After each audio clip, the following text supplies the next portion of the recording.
तो फिर कब आ रहे हो मेरे घर? क्या मतलब? मतलब ये कि अब आप इस पोजीशन में आ चुके हैं कि आप मेरे घर आके मेरे डैड से बात कर सकते हैं। किस सिलसिले में? इतने मासूम तो नहीं हो तुम ये भी नहीं जान सको कि मैं क्या कहना चाह रही हूँ। तो क्या कहना चाह रही हो बताओ। अच्छा नहीं लग रहा ना मुझे खुद कहते हुए।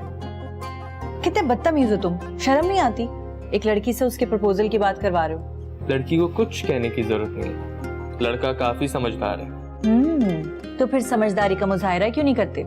कर दूंगा वक्त आने पर। और वैसे भी मैं तुम्हारी तरह जज्बाती होकर दोबारा से कोई गलत कदम नहीं उठाना चाहता। कितने अजीब से हो गए हो तुम। अभी इतनी जल्दी भी क्या है, कंपनी को थोड़ा संभलने दो, फिर देखते हैं जरा अंकल का मूड क्या बनता है।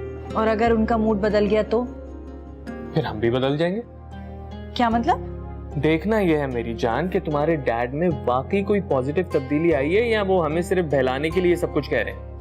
नहीं फैसल, इस बार डैड बहुत सीरियस है, बहुत सीरियस। वो तुम पर भरोसा कर रहे हैं। वो इंडस्ट्रियल एरिया और ग्वादर वाली जमीन का क्या हुआ? सर हमें इसके बहुत अच्छे पैसे मिल रहे हैं। मुझे लगता है अगर हम इस वक्त इसको बेच दें तो काफी हद तक हमारा काम निकल सकता है। ठीक है, उसकी डॉक्यूमेंटेशन मुकम्मल करें और सेल की तैयारी करें।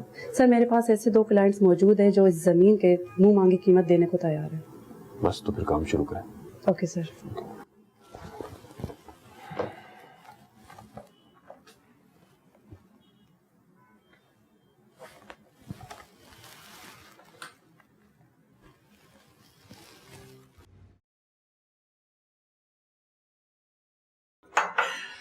अरे बेटा क्या हो गया, आराम से बैठ के चाय पियो। हमें अभी तैयार भी होना है, ऑफिस जाना है।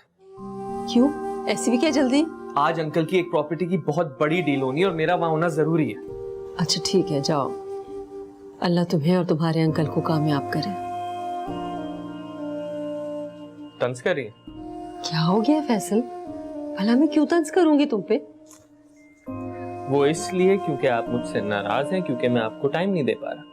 माँ कभी अपने बच्चों से नाराज नहीं होती, बल्कि उनके लबों पर तो हर वक्त अपने बच्चों के लिए दुआएं होती हैं। और मैं भी हर वक्त अपने बच्चे के लिए दुआएं करती हूँ। तो बस ठीक है, अभी दुआ करें कि जिस डील के लिए जा रहा हूँ वो हो जाए। इंशाल्लाह हो जाएगी। जा रहा हूँ। जाओ बेटा जाओ, तैयार हो जाओ।